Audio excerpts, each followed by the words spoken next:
yours.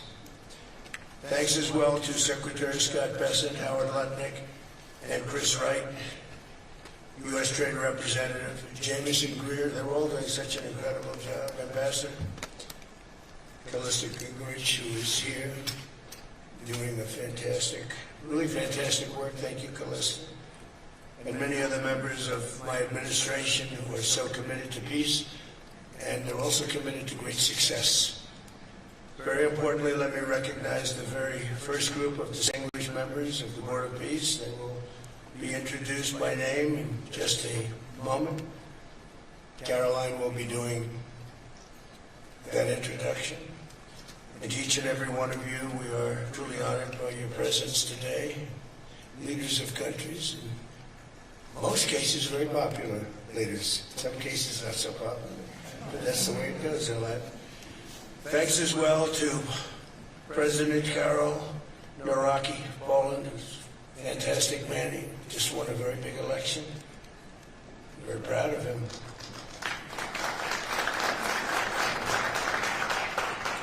Amazing. Along with former Prime Minister of the United Kingdom, Tony Blair. Thank you, Tony, for being here. We appreciate it. And members of the Board of Peace Executive Board, great group. This week marks the one-year anniversary of my second inauguration. We won every swing state, the 7. They were saying, can you win all 7? Is it possible? Because it's not done. And we won all 7. We have a great mandate back at home. As I said yesterday, the U.S. economy is booming with virtually no inflation.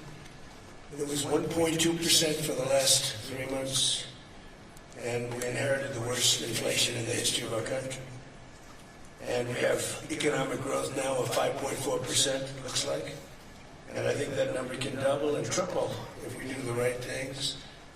And if we change thinking so that if you announce good numbers, the markets go up, instead of if you announce good numbers, the market goes down because everybody tries to kill it by lowering or raising interest rates depending on the situation. When America booms, the entire world booms. And we have secured commitments for over $18 trillion in new investment coming into our country, which is a record by many times over, not just by a little bit, by many times. There's no country ever in history that's gotten anywhere near that number. Slashed our trade deficit by 77%. This is in 1 year. Yesterday was 1 year. And signed historic trade deals with nations from all over the globe. Today, the world is richer, safer, and much more peaceful than it was just 1 year ago. We put out all those fires. A lot of people didn't know, including me, that some of those wars were going on. And some of them were going on for, in one case, 32 years, in another case, 35 years, and another one, 37 years. We were very happy to stop the war that had started with India and Pakistan, 2 nuclear nations.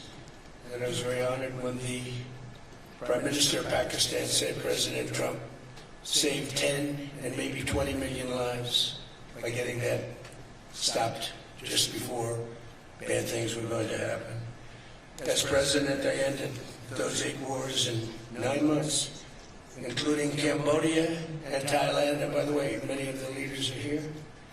Kosovo and Serbia, the Democratic Republic of the Congo and Rwanda, Pakistan and India, Israel and Iran, Egypt and Ethiopia. We're working on that right now.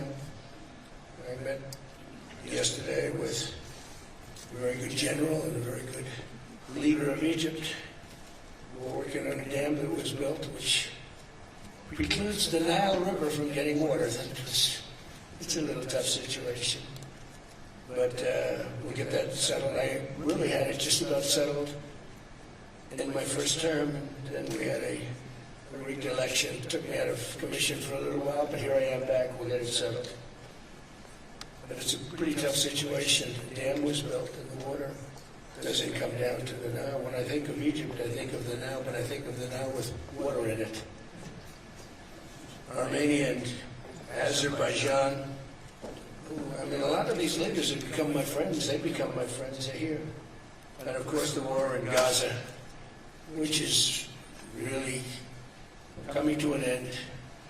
We have little fires that will put out, but they were giant amount very easily. We have 59 countries that are involved in peace in the Middle East. Many of them not in the Middle East. They're near the Middle East, but they're not in the Middle East. And many have said that if Hamas doesn't do what they promised they would do, and I think they probably will, but they were born with rifles in their hands. They were literally born. The first day they had a rifle put into their hands, but they have to give up their weapons. And if they don't do that, it's going to be the end of them. But many countries have told me we want to go in and do it, and they really aren't countries that you traditionally think of as being involved in that. But that's the fire. Hezbollah in Lebanon, we have to do something about that. But these are, I call them remnants. They're small remnants compared to what it was before. It was massive, large, powerful countries fighting each other. In another great victory for the ultimate goal of peace in June, we obliterated Iran's nuclear enrichment capacity with Operation, we call it Operation Midnight Hammer. And it was midnight, it was dark, no moon, and every single one of those bombs from the B-2 bombers hit the air shafts and went deep into the earth and totally obliterated everything that they were doing. They were 2 months away from having a nuclear weapon. Can't let that happen. And Iran does want to talk, and we'll talk. We've also hit ISIS in Syria, and very strongly, as you know. In my first administration, I took out al-Baghdadi, the founder of ISIS, and he was trying to start it up again because due to the tremendous talent of General Raisin Kane, as I call him, he wiped out ISIS in a period of 3 weeks in my first term. You know, we had a great first term, but the second term is, I think, blowing it away, actually. But we took out ISIS, and we had, it was gone, but during the Biden administration, it formed again a little bit. We hit it very hard in Syria. And Syria, by the way, I spoke with the president, is making a lot of progress, tremendous progress, actually. We're very happy about that. We took off all sanctions, which gives them a chance to breathe. And he is working very, very hard, and I think he's going to put it all together. So many things are happening, many good things. Threats to Europe and America, the Middle East, and other places are really calming down. It's a lot different than it was just 1 year ago. Just 1 year ago, the world was actually on fire. A lot of people didn't know it. And in Nigeria, we're annihilating terrorists who are killing Christians. We've hit them very hard. They've killed thousands and thousands of Christians. What's that all about? Much of this unprecedented success is possible because I rebuilt our military in my first term, and now we're making it even stronger. We have a budget of over $1 trillion this year, and next year we're going to $1.5 trillion. Our country's never done better economically. We're taking in numbers that we've never taken in, not only the fact that the investment is at 18 trillion plus, but our jobs numbers, everything is, I think, maybe better than ever before. I think you're going to see and a lot of you are investing in our country. I think you're going to be extremely happy with your investments. I think you'll see numbers like you haven't seen before. I also secured commitments from virtually all NATO allies to increase their defense spending to 5% of GDP. Everybody but Spain. I don't know what's happening with Spain. Why would they not do that? They want a free ride, I guess, huh? Every country but Spain increased to 5%. I don't know why. We're going to have to talk to Spain. With America's renewed attention to security of the Western Hemisphere, I've stopped the invasion on our southern border and designated the drug cartels as foreign terrorist organizations.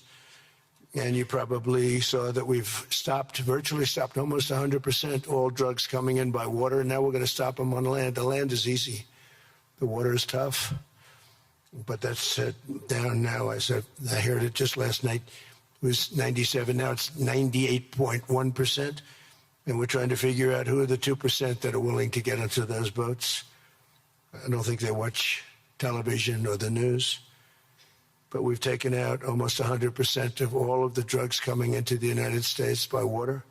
And now we'll, I think, very easily stop them on land. That's the easy part. We wanted to wait till the other was taken care of. And earlier this month, thanks to the unrivaled skill, power, and might of the U.S. military, we have the most powerful military in the world by far. We captured the outlaw dictator Nicolas Maduro, and the people of Venezuela are very happy about it. And we're having great relationships with the leaders of the new leaders of Venezuela. The relationships have been good. We're opening up the country to our giant oil companies, and it's going very well. We've already taken out, think of this, 50 million barrels of oil, and a lot of that's going to go back to Venezuela. They'll do more income with us in a short period of time than they did in years, because as much oil as they have, and they have a lot, just about the most. After us, there's a couple of countries that are in that category, but we have the most, actually, and they're second between Venezuela and us. We have 62% of the world's oil, but they have very little production, so they'll have a lot of production. All the oil companies, we had meetings, you probably saw, all the oil companies want to go in. They want to go in immediately. They're already touring the sites. But our military was amazing. That strike was amazing. We had a second wave coming. We didn't need it. They said, no second wave. We don't want a second wave. The first wave was enough. And, of course, we're working to end the horrible killing in Ukraine, a war that should never have happened and would have never happened if I were president. That was not going to happen. I used to speak to Vladimir Putin about Ukraine, and it was the apple of his eye, but he would never have ever done it. Said, you can't do that, Vladimir. As part of this historic record of major peace initiatives, today we're announcing more details regarding the Board of Peace, so important. This board has the chance to be one of the most consequential bodies ever created, and it's my enormous honor to serve as its chairman. I was very honored when they asked me to do it. We had an idea to do it, and then they came, they said, you be the chairman.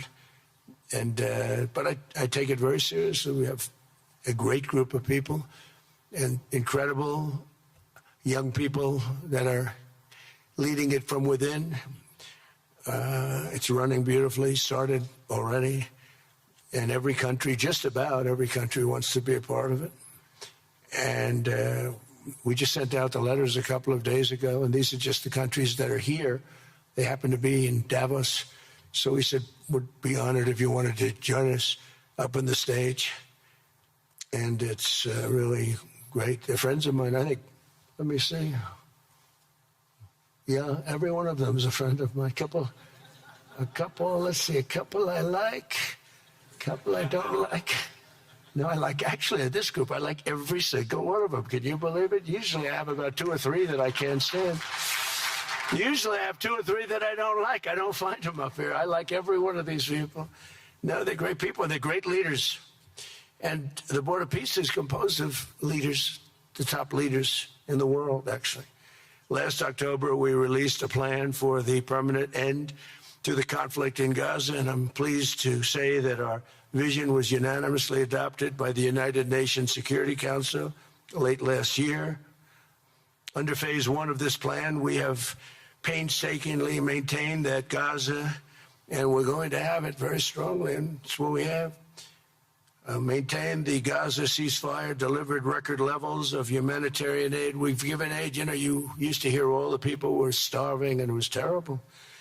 Now we have, you don't hear that anymore. We've delivered record levels of humanitarian aid. I want to thank the United States, but I want to thank some of the countries that are sitting right up here, because they've sent great aid, aid also in the form of money, where we go out and purchase food, and you don't hear those stories anymore with people starving.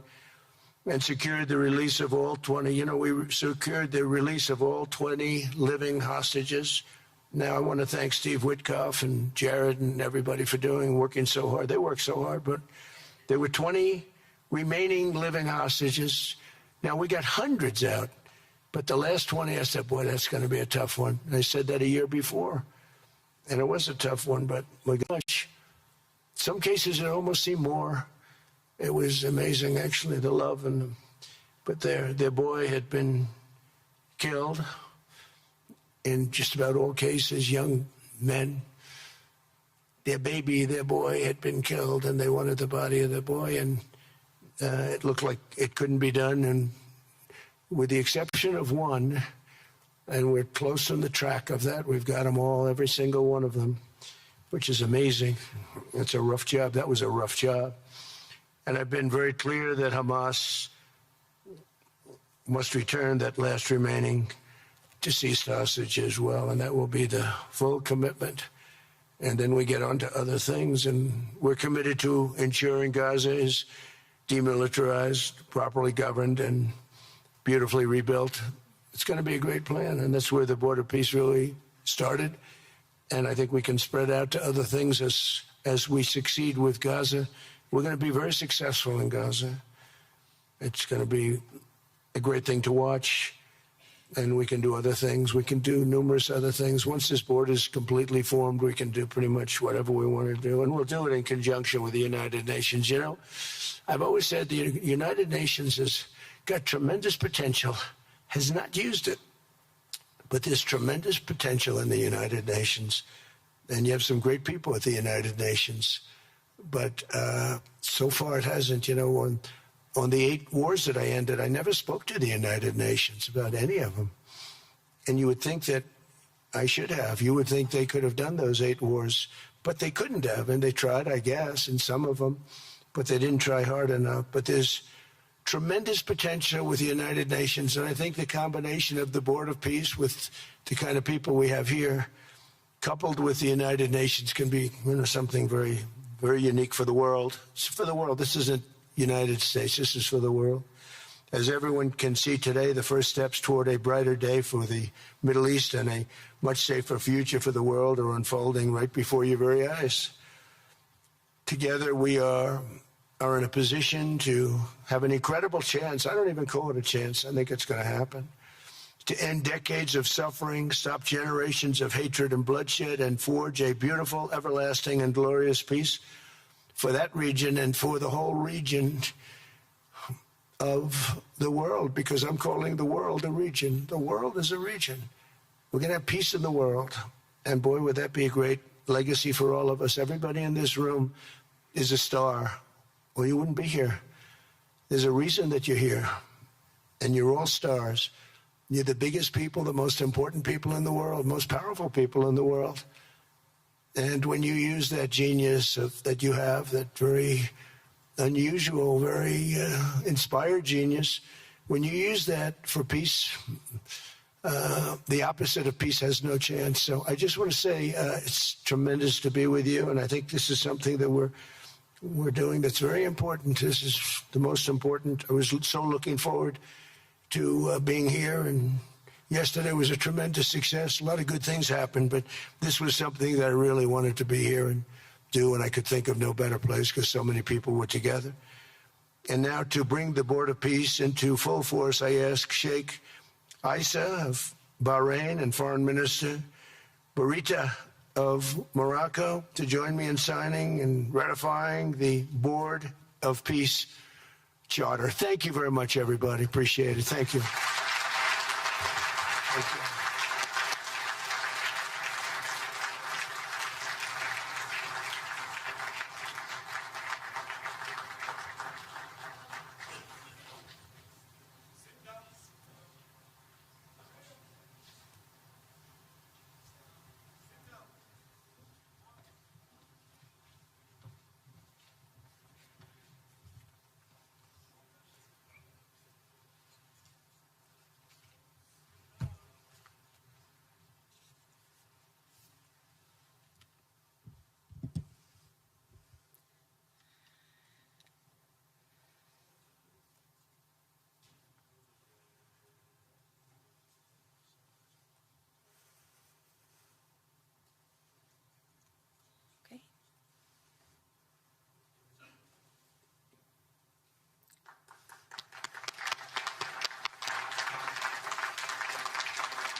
Congratulations, President Trump. The charter is now in full force, and the Board of Peace is now an official international organization.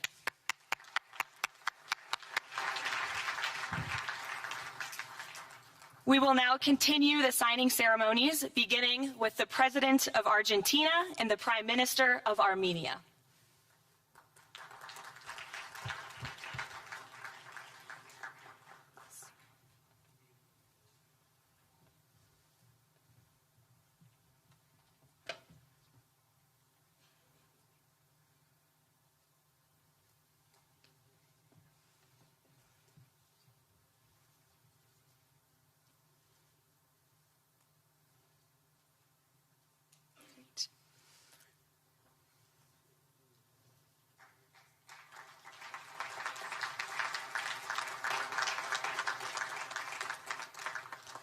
Next up, the President of the Republic of Azerbaijan and the Prime Minister of the Republic of Bulgaria.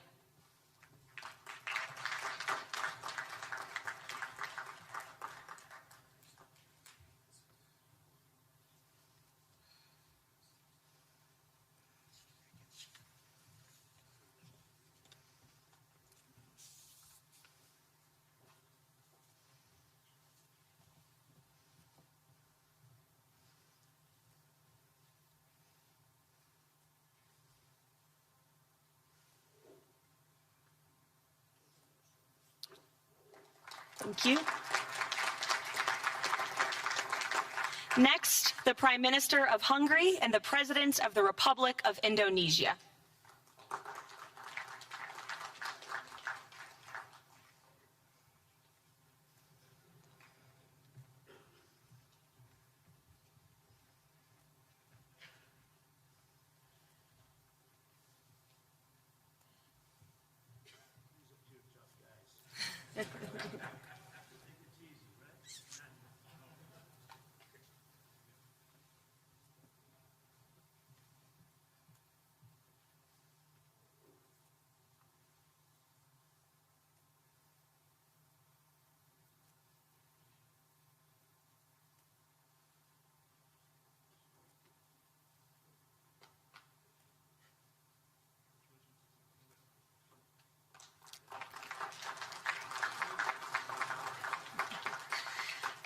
Next, the Deputy Prime Minister of the Kingdom of Jordan and the President of the Republic of Kazakhstan.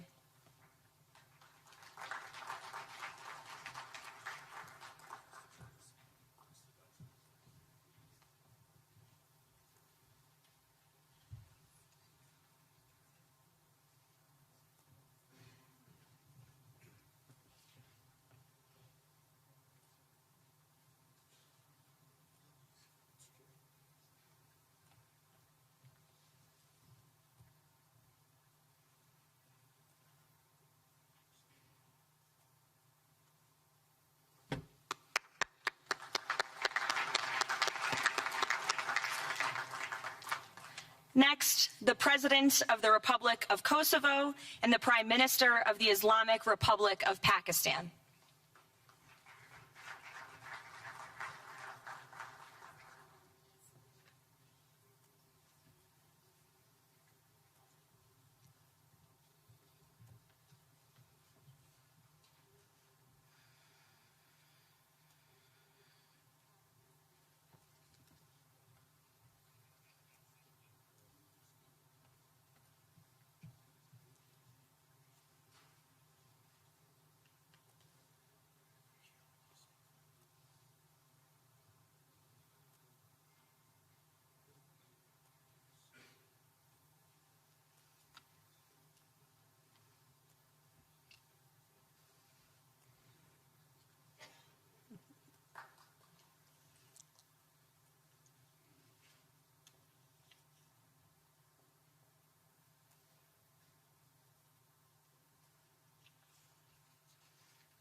That's it. Yes. Thank you.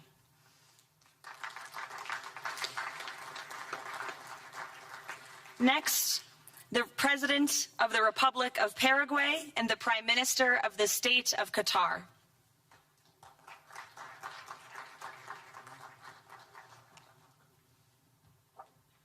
Hello.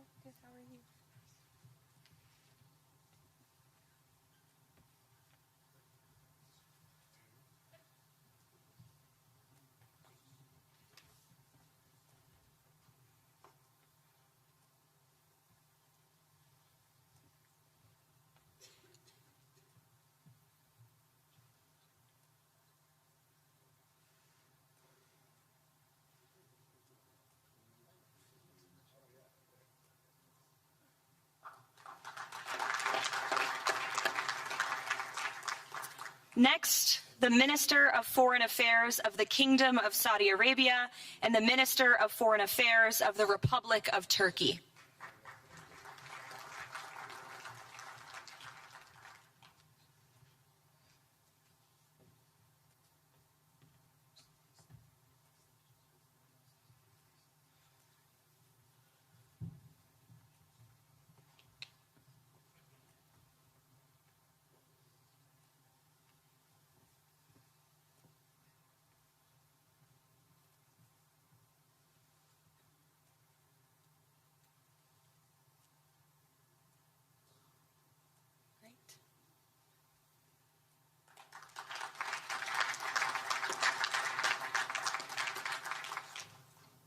Next, the Chairman of the Executive Authority Affairs of the UAE and the President of the Republic of Uzbekistan.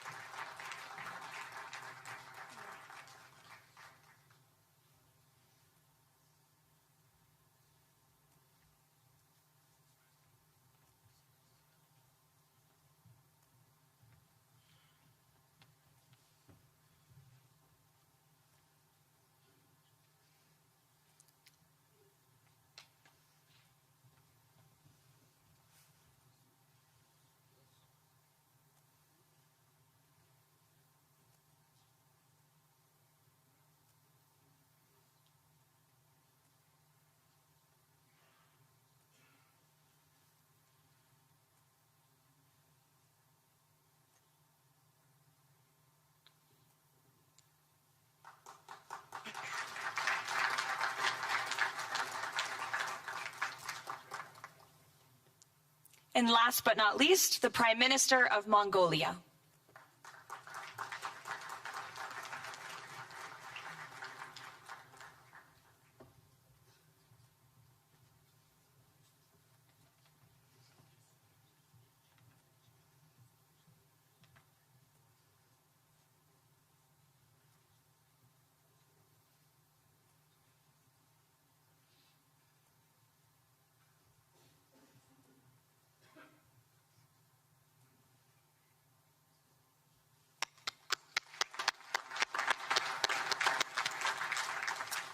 Congratulations, everyone. This concludes the signing ceremony.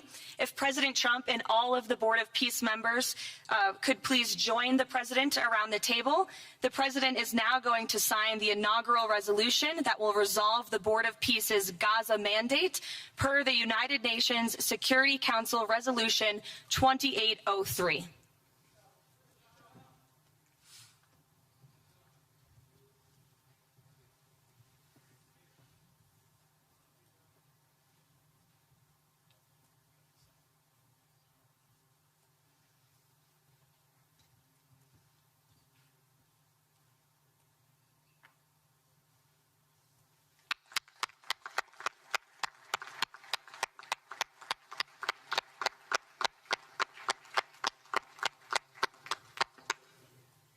Congratulations.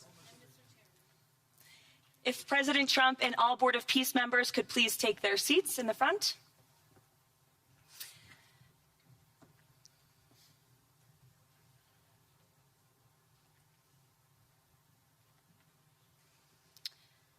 Now it is my honor to introduce the United States Secretary of State Marco Rubio, who will speak about President Trump and his accomplishments. Without further ado, Secretary Rubio.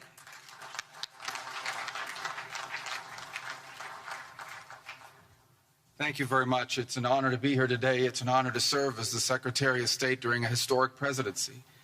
And it's a historic presidency because the President of the United States, Donald J. Trump, is someone who is not limited by what others say is possible or what others say is impossible.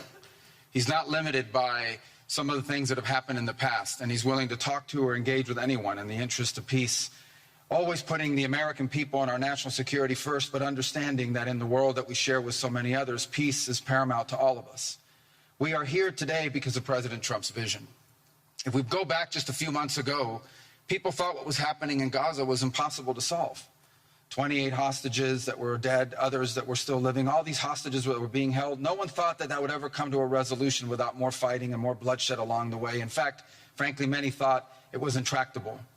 And sadly, many of the institutions that have served us well in many cases for the last 70 years were unable to do anything about it. But President Trump had the vision and the courage to dream the impossible, to believe that it was doable, and to pursue it with all of his heart. And he was in that capacity assisted by an extraordinary team, and I think both Jared and Steve deserve a tremendous amount of credit, Jared Kushner and Steve Woodcock, for all the work they put in. And all of our partners here today. And now we have this Board of Peace, who I believe's possibilities are endless. Obviously, with a focus, first and foremost, on making sure that this peace deal in Gaza becomes enduring. And I know this president has it as his highest priority and will give it everything he has to make sure that this is successful. I also want to acknowledge the extraordinary leaders that are here today. This is not just a board of peace, this is a board of action. Just like President Trump is a president of action. A lot of times people like to give speeches. I've been to many of these forums, and they're not useless, and they're not, they have utility in many cases. But oftentimes in international affairs, we often find ourselves at events where people are reading these scripted statements, these strongly worded letters that they put out, but no action, nothing happens. This is a group of leaders that are about action. And the President of the United States is a president of action, of getting things done. And today is the beginning of that, of a new era and a new stage that we think is so important as a model to the rest of the world of what is possible. And clearly the focus is right now on Gaza and making sure that the plan that's about to be presented to you here today, this vision for the future of Gaza, this vision for the future of the region, is not just possible and promising. It is our destiny if we put the time and the effort that it requires, as I know this board will do. But I also think it will serve as an example of what's possible in other parts of the world. Without losing focus on what's before us now, this is what's possible for other places and other conflicts that seem impossible to solve right now. So I want to, on behalf of the United States, on behalf of the team that worked so hard on this, thank every single one of the leaders that are here today and all of the countries that have committed to joining, and many others who are going to join. Others either are not in town today or they have to go through some procedure internally in their own country because of constitutional limitations. But others will join. Many want to be a part of this effort because it is going to be a successful effort. And you see it reflected here today among countries of different backgrounds from different parts of the world, majority Christian, some, majority Muslim, others, who've come together. In fact, former adversaries who have joined here as part of this Board of Peace. And all was possible, and I want to acknowledge this again, because of the vision and the drive of the President of the United States. So thank you all for joining us here today. We appreciate it very much.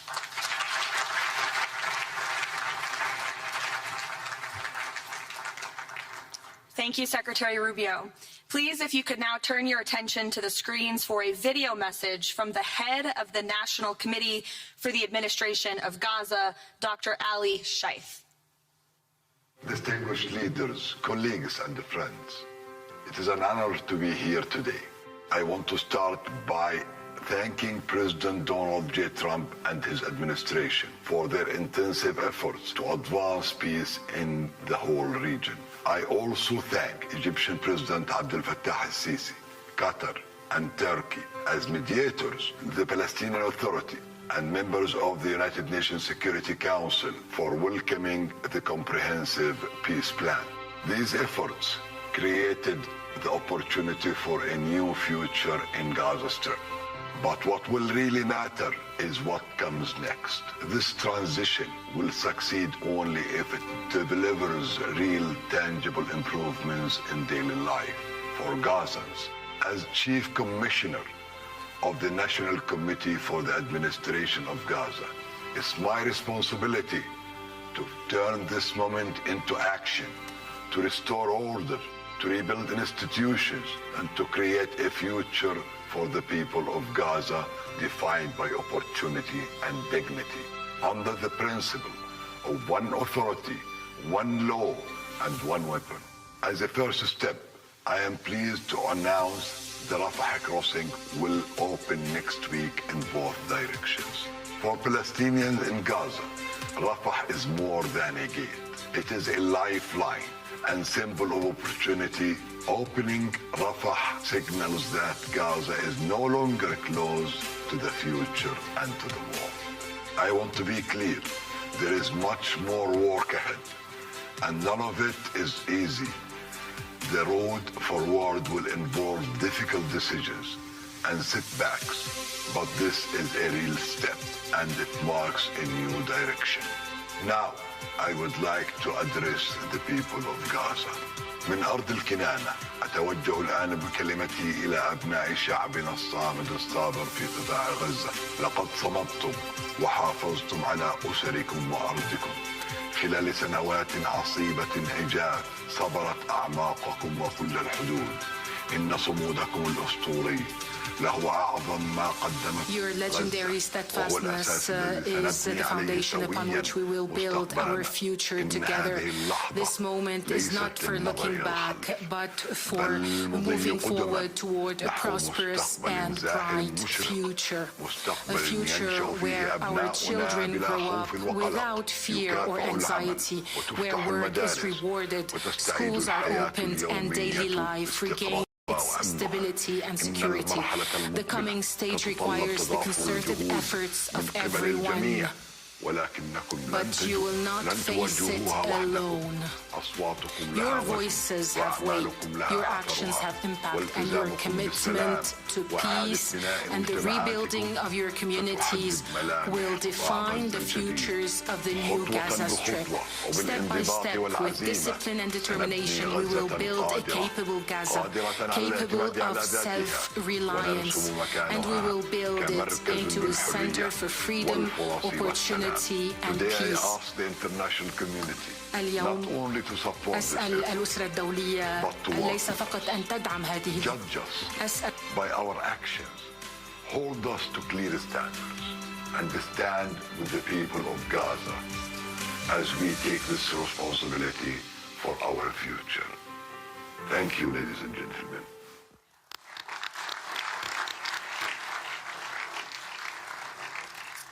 I now would like to welcome to the podium U.S. Special Envoy Steve Witkoff and Jared Kushner.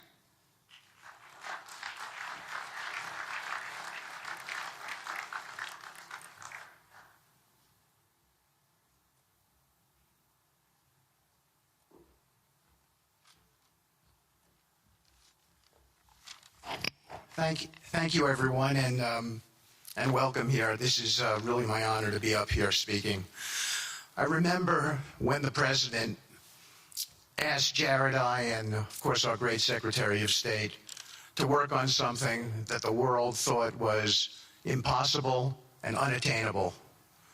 But the president, on this peace deal for Gaza, as on all other deals we work on his behalf, said we had to try. And of course we were inspired by that. We have achieved a peace deal in Gaza. We have brought the hostages home, all of the bodies except for one, and we will bring that body home too.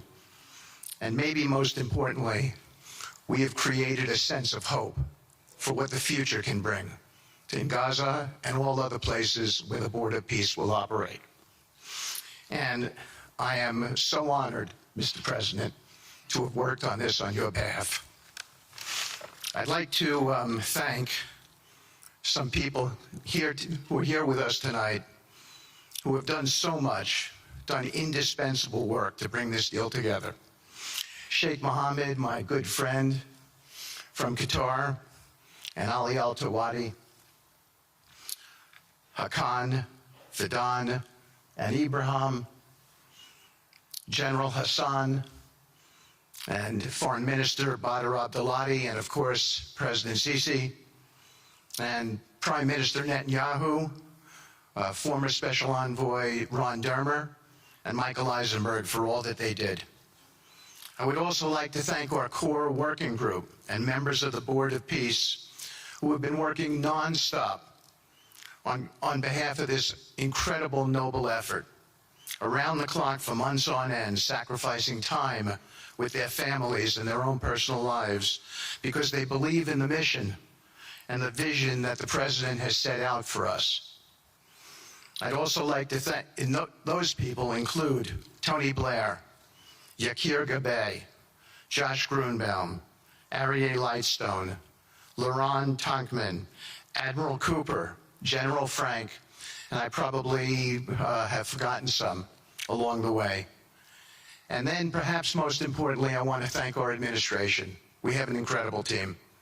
It's amazing to work for this administration. I think you see the results that we get on behalf of the president because he inspires us so much. So I'd like to thank the Vice President of the United States, J.D. Vance, for all of his help and guidance, our Treasury Secretary, of course, the Secretary of State, who we work hand in glove with, and a special thanks to our Chief of Staff, Susie Wiles, who is always available to us for consultation, for steering, and for all else that she does. Thank you.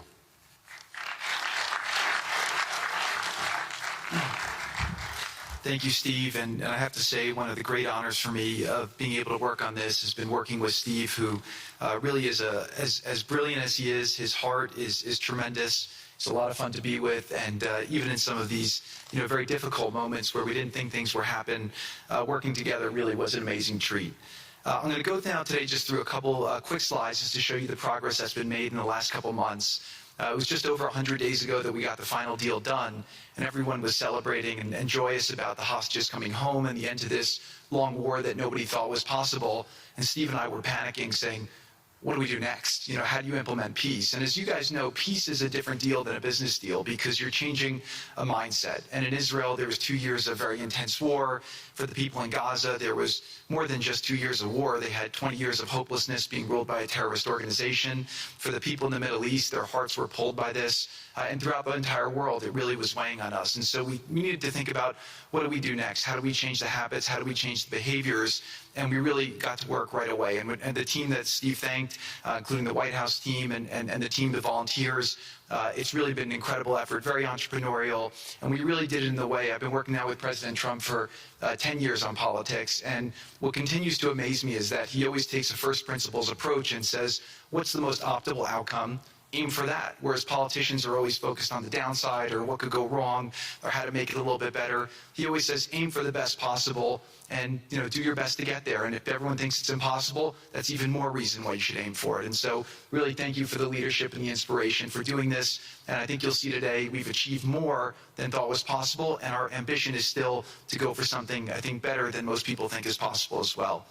So let's see if these things work. They never usually work. Good. So quickly, I'll go through this 2-year war, 90,000 tons of munitions. There's over 60 million tons of rubble there, and tens of thousands of fatalities. Through the ceasefire, we were able to get to the 20-point plan, ceasefire, release of hostages. Getting the UN resolution passed was a huge, huge effort, really thanks to Mike Waltz and the whole team there. They did an incredible job. And we then, with the help of the UN, we've worked very, very well with them. This is why you need a new organization like the Board of Peace to work with the UN. I want to thank Tom Fletcher. Did an incredible job of really getting it going. We've done historic humanitarian aid. Going forward, number one thing is going to be security. Obviously, we've been working very closely with the Israelis to figure out a way through de-escalation. And the next phase is working with Hamas on demilitarization, which I'll talk about in a second. But without security, nobody's going to make investments. Nobody's going to come, build there. We need investments in order to start giving jobs. We want to take these people. 85% of the aid of Gaza, 85% of the GDP of Gaza has been aid for a long time. That's not sustainable. It doesn't give these people dignity. It doesn't give them hope. And so we want to use free market economy principles. A lot of what President Trump spoke about that he's doing in America, we want to bring the same mindset, the same approach to a place like Gaza to give these people the ability to thrive and have a good life. Let's see. So on the aid, I mentioned the UN. So now people are talking about famine. 100% of the food needs are met, and that's been overabundance. The cost of goods have gone down tremendously. Over 55,000 trucks have gone in, and over 1.4 million pallets. And it's been the largest humanitarian effort done into a war zone that anyone's been able to tell us about. This really has been a great joint effort that everyone's been able to do, and so it's a great thing. We all just heard from Ali. We have been so impressed. Steve and I were speaking to him and the entire committee. Such bravery of these people to step up. And we've worked with the Palestinian Authority, who's been helping us as well. But this committee is the first time it's a technocratic, apolitical committee. I really want to thank the Arab partners for helping us select the right people to do this. And we just need to believe in them and support them. I put this up here. It's probably a little too small for me to read, but this is really important if you saw the mission statement. So Hamas's mission statement was, we need to destroy the state of Israel. That has not worked well for the people, as we've seen. Their mission statement is, we are committed to establishing security, restoring the essential services that form the bedrock of human dignity, such electricity, water, healthcare, and education, as well as cultivating a society rooted in peace, democracy, and justice, operating with the highest standards of integrity, transparency. So these are the basic things. Their goal is to have peace and to help their people, which is an obvious mission statement for a government, but actually fairly novel for Gaza. So we did a master plan. We brought in, I thank you, Quiere, who's one of the most successful real estate developers and brilliant people I know. He's volunteered to do this, not for profit, really because of his heart. He wants to do this. And we've developed ways to redevelop Gaza. Gaza, as President Trump's been saying, has amazing potential, and this is for the people of Gaza. We've developed it into zones. In the beginning, we were toying with the idea of saying, let's build a free zone, and then we have a Hamas zone. And then we said, you know what, let's just plan for catastrophic success. Hamas signed a deal to demilitarize. That is what we are going to enforce. People ask us what our plan B is. We do not have a plan B. We have a plan. We signed an agreement. We are all committed to making that agreement work. There's a master plan. We'll be doing it in phasing. In the Middle East, they build cities like this in 2-3 million people. They build this in 3 years. And so stuff like this is very doable if we make it happen. Rothel will start with. This will show a lot of workforce housing. We think this could be done in 2-3 years. We've already started removing the rubble and doing some of the demolition. And then New Gaza. It could be a hope. It could be a destination, have a lot of industry, and really be a place that the people there can thrive, have great employment. Once this starts going, we think there should be 100% full employment and opportunity for everybody there. And we have a lot of data on what can be, but we think that this really gives the Gazan people an opportunity to live their aspirations. But it all starts with security, and it all starts with governance. Final note I'll just say on the Board of Peace, which is that all the lessons we're doing is we're basically studying the best practices from all over the world, and we're watching who does education the best, who does healthcare delivery the best.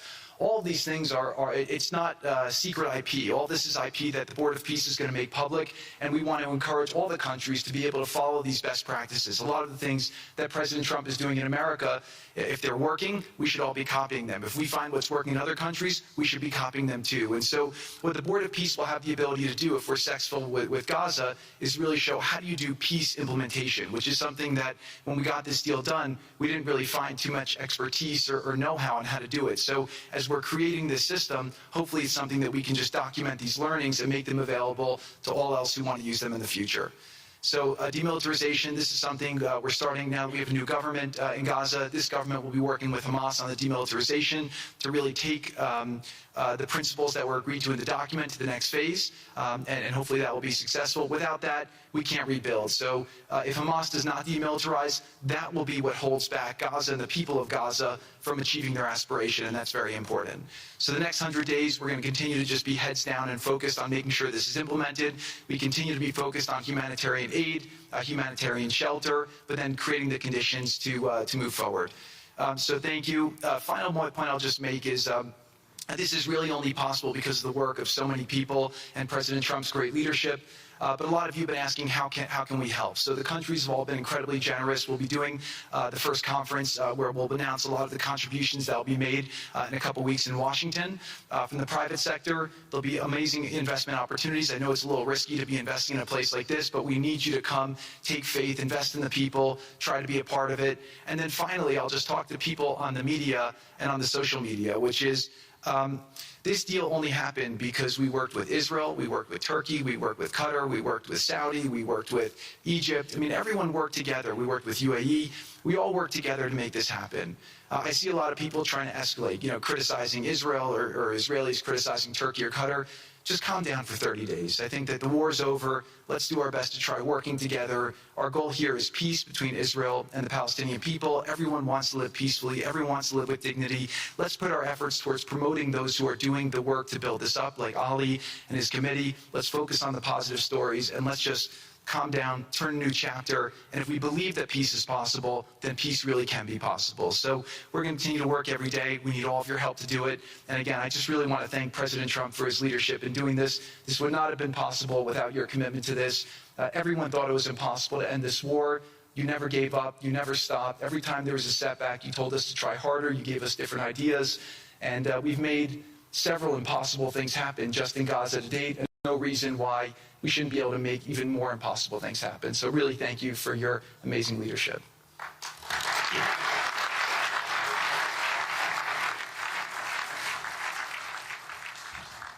Thank you, Jared and Steve. Now I would like to introduce and welcome to the podium the High Representative for Gaza, Nikolay Mladenov.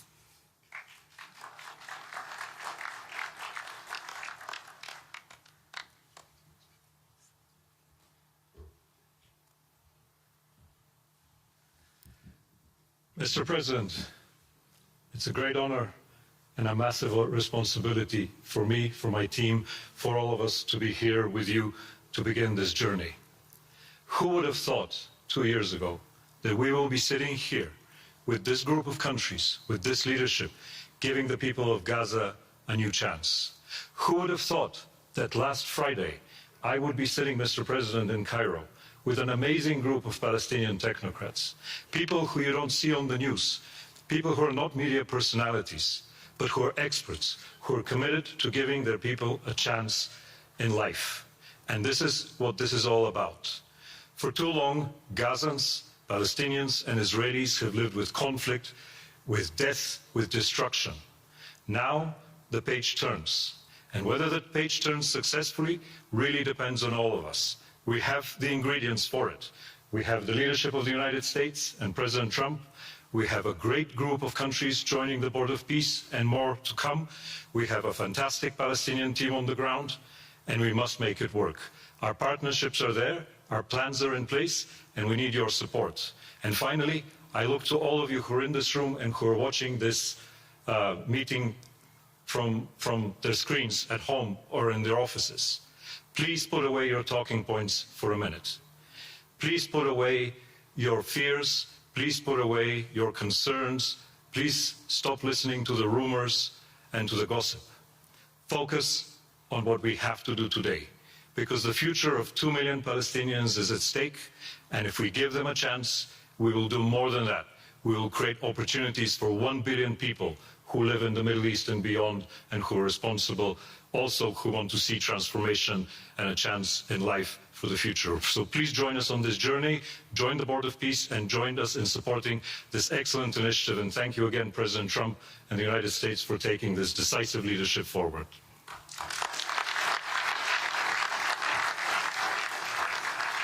Thank you. President Trump, would you like to make some concluding remarks?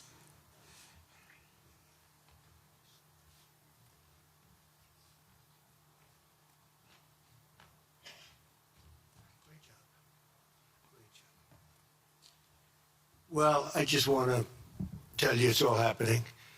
And one of the first things I said when we really got involved in this project, and it's a big one, but it's very doable, I said to Jared and Steve and some of the other folks, including Larry Fink, and congratulations on the great success. The two of you have done a fantastic job. This is bigger and better than ever. We usurped some of your time for a very important reason, and you understand that better than anybody, and we appreciate that you're here very much. Thank you both very much. But I said that, this is a great location. It all begins, see, I'm a real estate person at heart, and it's all about location. And I said, look at this location on the sea. Look at this beautiful piece of property, what it could be for so many people. It'll be so great.